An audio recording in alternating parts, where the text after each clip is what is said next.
Astro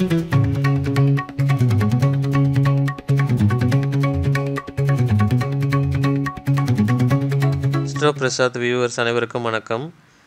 நீங்கள் இன்னும் நம்ம சேனலை சப்ஸ்கிரைப் பண்ணலன்னா இப்போயே சப்ஸ்கிரைப் பண்ணிக்கோங்க. பக்கத்தில் இருக்கிற பெல் பட்டனையும் ப்ரெஸ் பண்ணி ஆல்னு செட் பண்ணி வச்சுக்கோங்க. அப்போ தான் நான் போட போகிற ஒரு வீடியோ உங்களால் ஈஸியாக பார்க்க முடியும். இந்த வீடியோவில் நம்ம என்ன பார்க்க போகிறோம் அப்படின்னு பார்த்திங்கன்னா, மீன ராசிக்காரர்களுக்கு 7.5 சனி, அதாவது சனி பெயர்ச்சி எப்படி இருக்கும் அப்படின்றத பற்றி நம்ம இந்த வீடியோவில் பார்க்க போகிறோம். இந்த வீடியோ ஃபுல்லாக பார்த்தீங்க அப்படின்னா 7.5 சனினா என்ன, சனி பெயர்ச்சினா என்னன்னு ஒரு கிளாரிட்டி அப்படின்றது உங்களுக்கு கண்டிப்பாக கிடைச்சிரும். அதை எப்படி எதிர்கொள்கிறது ரொம்ப ஈஸியான வழி உங்களுக்கு ஈஸியாக கிடைக்கும். முதல்ல வாக்கிய பஞ்சாங்கம் அப்படின்ற ஒன்றே விட்டுருங்க, அது பிழையானது. திருக்கணித பஞ்சாங்கம் தான் கரெக்டு, அதில் எந்த சந்தேகமும் உங்களுக்கு வேண்டாம். ஸோ சனி பெயர்ச்சி அப்படின்றது மார்ச் மாதம் 2025, அதாவது இந்த வருஷம் மார்ச் மாதம் 29 ஆரம்பித்து இந்த வருஷம் ஃபுல்லாக இருக்குது. 2026 ஃபுல்லாகவும் இருக்குது. 2027 ஏப்ரல் மேலே தான் சனி பெயர்ச்சி வரும். இதோட அதில் தான் உங்களுக்கு ஜென்ம சனி அப்படின்றது விலகி பாத சனி அப்படின்றதுக்குள்ளே நீங்கள் வருவீங்க. ஸோ மீனராசிக்காரர்களுக்கு 7.5 சனி. இப்போ 7.5 சனின்னா என்ன அப்படின்னா 2.5 அதாவது உங்கள் ராசிக்கு முன்னாடி ஒரு 2.5, உங்கள் ராசியில் ஒரு 2.5, உங்கள் ராசிக்கு அடுத்த கட்டத்தில் ஒரு 2.5. சரி, என்ன இருக்க போகுது அந்த கட்டத்தில் அப்படின்னு பார்த்திங்கன்னா ஒன்றும் இல்லை. இப்போ மீனராசி தான் நீங்கள் அப்படின்றது ஞாபகம் வச்சுக்கோங்க. உங்கள் உடம்பு தான் மீனராசி. சனி பகவான்ன்றது ஒரு இருட்டு அப்படின்னு ஞாபகம் வச்சுக்கோங்க. நீல கலர் இருட்டுன்னு வச்சுக்கோங்க.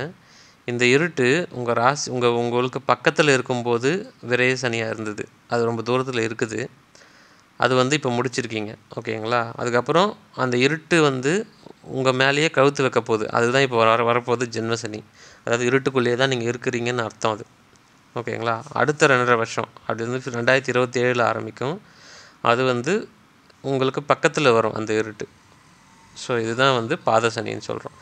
ஸோ விரைய சனி, ஜென்ம சனி, பாத சனி. இப்போ விரைய சனி நீங்கள் முடிச்சிருக்கீங்க 2.5 வருஷம். அது பார்த்திங்கன்னா 2013 2023 2023, 24, இப்போ 25 ஜென்ம சனியாக வந்திருக்கிறார். ஸோ இந்த ஜென்ம சனியை பொறுத்த வரைக்கும் என்ன செய்யும் அப்படின்னு கேட்டிங்கன்னா, மெயினாக உங்களுக்கு பண வரவை தடுத்து விடும். மீன ராசிக்காரர்கள் இப்போ நல்லா கவனிக்கணும். 7.5 சனியில் அந்த நடுப்பகுதியில் நீங்கள் இப்போ இருக்கிறீங்க.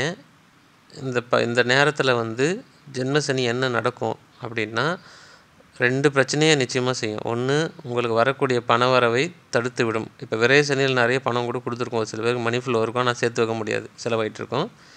அந்த பண வரவை தடுத்து உங்களுக்கு உடல்நிலையில் பிரச்சனைகளை கொடுக்கக்கூடிய ஒரு இடம், ஓகேங்களா? ஜென்மசனியில் இருட்டுக்குள்ளே நீங்கள் இருக்கீங்கன்னா அது எப்படி என்ன அர்த்தம்னா, சனின்னா யார்? மந்தன், மெதுவாக நகர்ற கிரகம். ஸோ அப்போ அது என்ன பண்ணும் அப்படின்னு பார்க்கும்போது உங்களை மந்தனாக்கி விட்டுவிடும். அதாவது லேசியாக இருப்பீங்க ரொம்ப. ஆனால் அது உங்களுக்கு தெரியாது, மற்றவங்களுக்கு வெளிலேருந்து பார்க்கும்போது தான் தெரியும். உங்களுடைய லேசியாக இருப்பீங்க. உங்களுடைய ஆழ் மனசில் இருக்கக்கூடிய நெகட்டிவ் எண்ணங்கள் எல்லாத்தையும் வெளியில் கொண்டு விட்டுரும். நீங்கள் பேசுகிறதே ஒரு ரூடாக இருக்கும். ஜென்ரலாக மீன ராசிக்காரங்க ரூடாக பேச மாட்டாங்க, ஓகேங்களா? ஆனாலுமே இந்த டைமில் ஜென்மசனி காலகட்டத்தில் உங்களுக்கே புரியாது, நான் ஏன் இப்படி பேசுகிறேன்னு எனக்கே தெரில அப்படின்ற மாதிரி நீங்களே எல்லாருமே அசிங்கமாக திட்டுறது, இந்த மாதிரி ரொம்ப தப்பான ஒரு வார்த்தையை யூஸ் பண்ணுறது, இந்த மாதிரிலாம் ரொம்ப ஈஸியாக பண்ணக்கூடிய ஒரு நபராக மாறத்துக்கான வாய்ப்புகள் ரொம்பவே அதிகம்னு நம்ம சொல்லலாம். அதே மாதிரி கான்ஸ்டிபேஷன் பிரச்சனைகளை ஏற்படுத்தி விடும் இந்த ஜென்மசனி. ஒழுங்காக போகிறது கூட காலைல ஒழுங்காக போகாது. அதாவது மலச்சிக்கலை ஏற்படுத்தி விட்டுடும் அதன் மூலிமா. ஏன்னா கட்டு, இந்த மலக்குடல், இந்த கீழே இருக்கிற நீச இடங்கள் எல்லாமே சனியோடுது, ஓகேங்களா? ஸோ பிரச்சனைன்னு வரும்போது அதிலெல்லாம் வருவதற்கான வாய்ப்புகள் ரொம்ப அதிகம். அதே மாதிரி மீனராசிக்காரங்க ஆல்ரெடி இப்போ நீங்கள் ஒர்க் பண்ணிகிட்ருக்கீங்கன்னா வேலையில் மாற்றங்கள் வரும். நீங்கள் அதை அக்செப்ட் பண்ணி தான் ஆகணும். பண்ணாமல் இருந்தால் நல்லது, ஓகேங்களா? ஆல்ரெடி எப்படி போயிட்டுருக்கோ அது இப்படி போயிட்டுருக்கலாம். புதுசாக வேலையில் மாறுறீங்கன்னா அங்கே ஒர்க் ப்ரெஷர் ரொம்ப அதிகமாக தான் இருக்கும். அதையும் நீங்கள் கவனிக்கணும். இப்போ வேலை மாற்றம் அப்படின்றது உண்டு. அதே நேரத்தில் வேலையை விடலாமா அப்படின்னு கேட்டிங்கன்னா விடக்கூடாது, ஓகேங்களா? அது விட்டிங்கன்னா திரும்ப கிடைக்காது. ஜென்மசனி காலகட்டத்தில் நீங்கள் காசு கஷ்டப்படணுன்னு இருக்குது. அப்படி இருக்கும்போது நீங்கள் வேலையை விட்டிங்கன்னா திரும்ப எப்படி கிடைக்கும்? கிடைக்காது. அதே மாதிரி புதுசாக நான் இப்போ ஒரு தொழில் ஆரம்பிக்கலான்னு இருக்கேன் சார், நான் மீன ராசி ஆரம்பிக்கலாமா அப்படின்னு வந்து கேட்டிங்கன்னா, நிச்சயமாக ஆரம்பிக்கக்கூடாது. இன்னும் 5 வருடங்களுக்கு நான் ஓப்பனாகவே சொல்லிடுறேன். இது எந்த ஜோதிடரும் சொல்ல மாட்டாங்க. நான் ஓப்பனாகவே சொல்கிறேன்.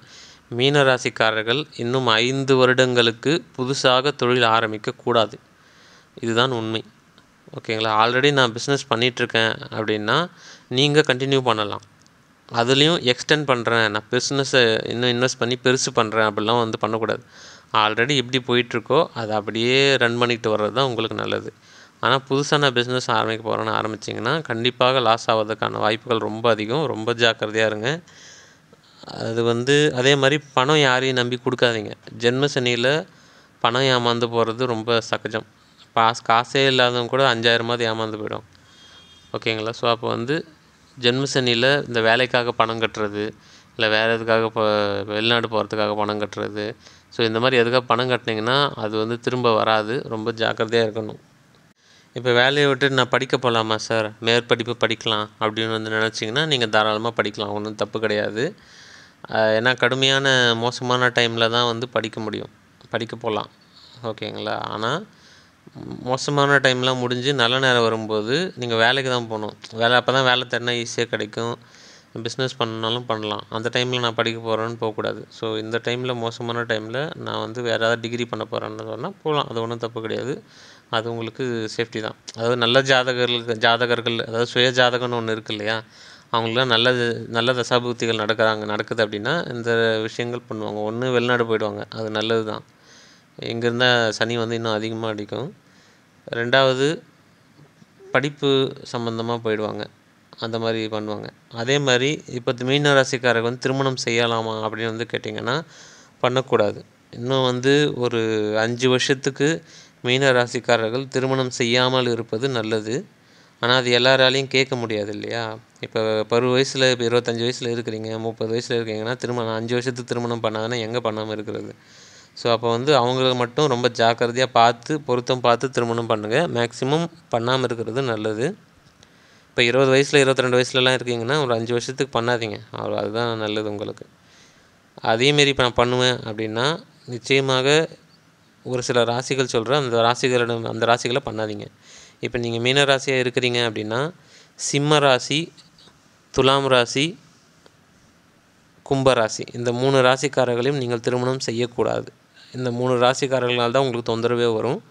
ஸோ ரொம்ப ஜாக்கிரதையாக இருங்க, திருமணம் பண்ணாதீங்க. அப்படி திருமணம் பண்ணாலும் இந்த 3 ராசிக்காரர்களை தவிர்த்து விடுங்கள். நல்லா கேட்டுக்கோங்க, அவாய்ட் பண்ண வேண்டிய ராசி தான் சொல்லியிருக்கிறேன். சிம்மம், துலாம் அது 2மே சஷ்டாஷ்டகத்தில் வரும், சரி கிடையாது. அதுக்கப்புறம் கும்பராசியும் அவாய்ட் பண்ண வேண்டியது உங்களுடைய வேலை. அது சூஸ் பண்ணிவிட்டு அதுக்கப்புறம் கஷ்டப்படாதீங்க. முடிஞ்ச வரைக்கும் இந்த ஜென்மசனியை பற்றி நான் வீடியோ போட்டிருக்கேன். ஸோ இதை நீங்கள் பார்த்தீங்கன்னாவே உங்களுக்கு ஜென்மசனினா என்னென்னு ஒரு கிளாரிட்டி அப்படின்றது மீனராசிக்காரர்களுக்கு வந்துவிடும். உங்களது கேள்விகள் எதாவது இருந்தால் கமெண்ட் செக்ஷனில் பதிவு பண்ணுங்கள். ஜாதகம் பார்க்க சுய ஜாதகம் தனிப்பட்ட முறையில் பார்க்கணுன்னு விருப்பப்படுறவங்க வந்து ஸ்க்ரீனில் தெரிய நம்பருக்கு வாட்ஸ்அப் பண்ணுங்கள்.